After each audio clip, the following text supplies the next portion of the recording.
Hey guys, it's Ryan Go.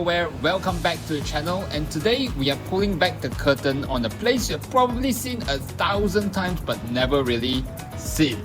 I'm talking about the Great Eastern Mall.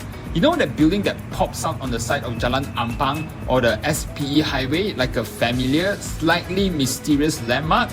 Ever wondered what's inside? Is it a ghost town or is it secretly buzzing? Well, we're gonna check out today. Let's find out if this mall is dead or alive. Let's go. From the outside, Great Eastern Mall looks, well, respectable. It's not trying to be the next mega mall marvel, but it's definitely not falling apart either. It's connected to Menara Great Eastern, which is the HQ of Great Eastern Life Assurance, so kind of provide the foot traffic to this mall. And also because it's tied to insurance, just know that this place was built with some serious insurance money. Probably explains why it feels so secure and sensible. Trust me, you're not gonna find a roller coaster in here.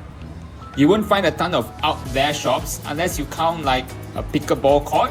The mix of glass panels and off-white cladding gives it this almost atas, classy, timeless vibe, and with the trees and greeneries out front, it just ups the fancy factor.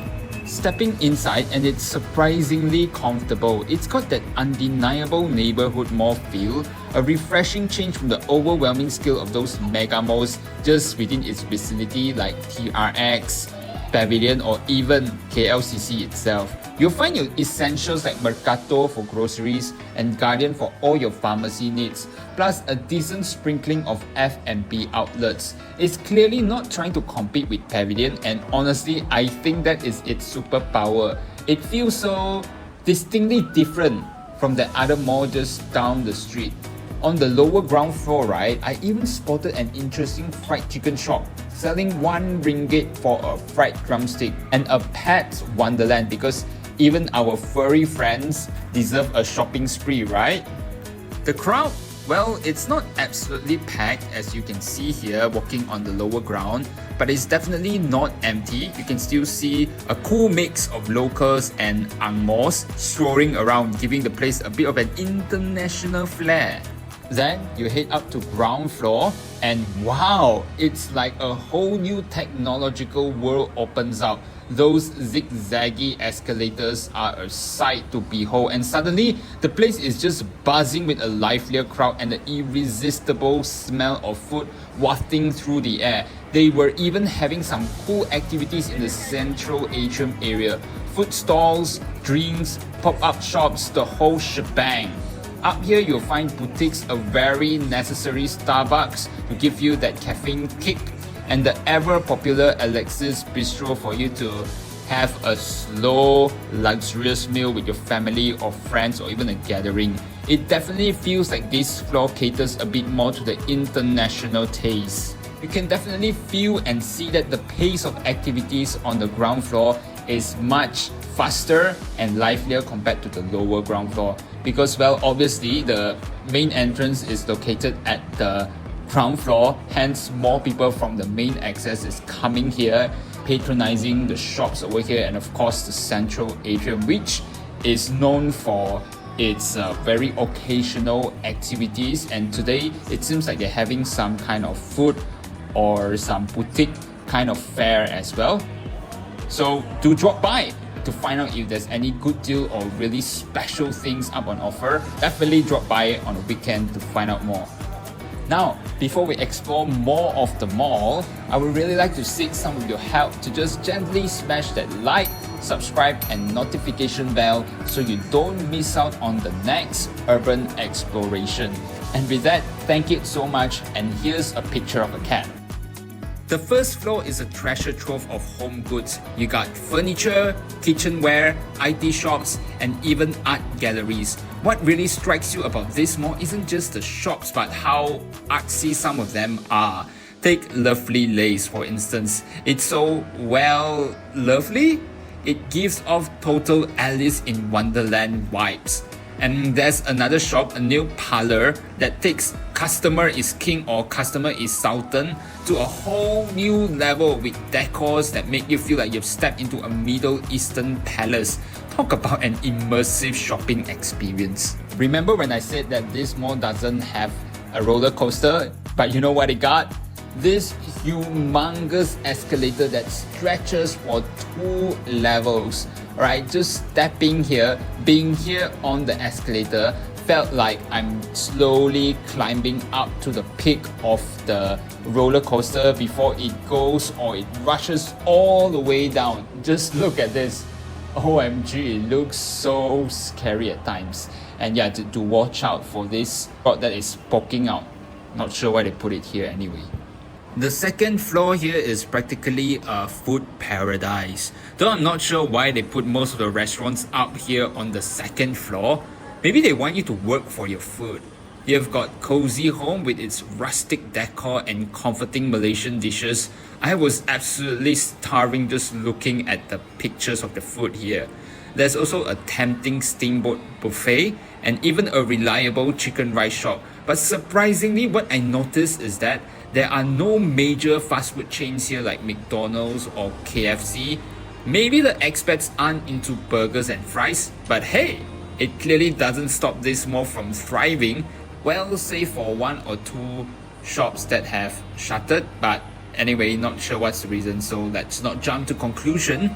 Then the third floor or the highest floor, this is basically like the full Tai Tai hangout level, where there are a lot of appointments-based shops, which I think are basically just catered for all this Tai Tai. First, you heat up the FCM acupuncture to get those toxins out.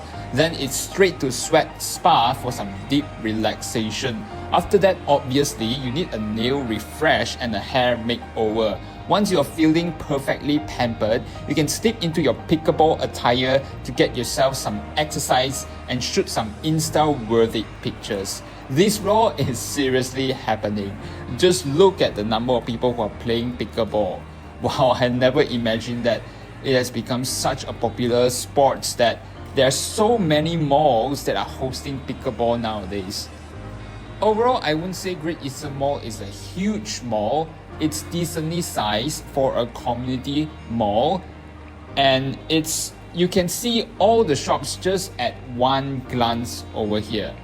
Anyway, the moment of truth. Is Great Eastern Mall a ghost town, or is it, dare I say, alive? Foot traffic. During weekdays, especially working hours, you see a decent crowd, mostly office folks or embassy staff grabbing lunch or running errands over here. Weekends are a bit more family oriented, but it's definitely not a mosh pit. So while it's not deserted, it's not exactly bustling either. So I'll give it 1 out of 1 star. Occupancy rate. You won't find queues sneaking out the door, and yup, some shop lots are definitely vacant. It's not 100% occupied, but it's also not gathering cobwebs. It feels like a mall that understands its targeted audience, the local residents, the embassy community, and the office workers who value convenience over flashy novelty. It has something for everyone, I would say. It's a steady hum, not a roaring engine. I did spot 2 or 3 shuttered shops though, which knocks it down a peg, so half a star. Convenience. Great Eastern Mall sits smack dab on Jalan Ampang, famously known as Embassy Row. We are talking about the Russian Embassy, the British High Commission, the Chinese Embassy, basically a who's who of diplomatic missions. This area is also packed with high-end residential condos just around the corner. So the demographic here definitely appreciates a certain level of civility, I guess.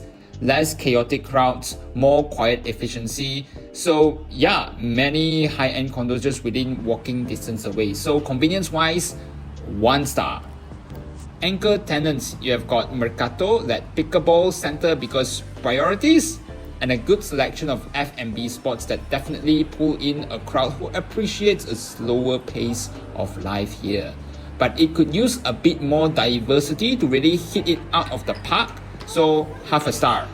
Maintenance. This mall, although you can see from its interior that it's kind of aged, the design, but pretty much well maintained. All the escalators are functioning, the place looks clean and is in pretty tip-top condition. Definitely a full star here. So all in all, I would rate Great Eastern Mall as a solid 4 out of 5 star, which is B, means it's doing pretty well, though not exactly the top of its class.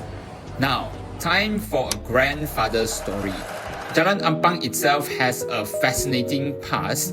That is one of Kuala Lumpur's oldest roads, built way back in the 1880s to serve the booming tin mining industry. So imagine this area, once upon a time less polished, more rugged, tin miners instead of diplomats. The Great Eastern Tower and Mall are relatively newer additions, with construction kicking off in 1998 and finishing up in 2002. It wasn't always called Great Eastern Mall. Apparently, it was once known as The Weld before Great Eastern acquired it in 2003.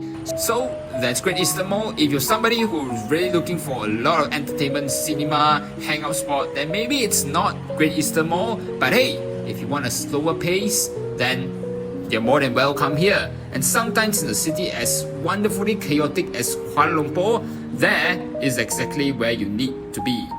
And thanks for watching, and don't forget to like, subscribe and maybe visit a quiet mall or two. You never know what hidden gems you might find, like this mall over here.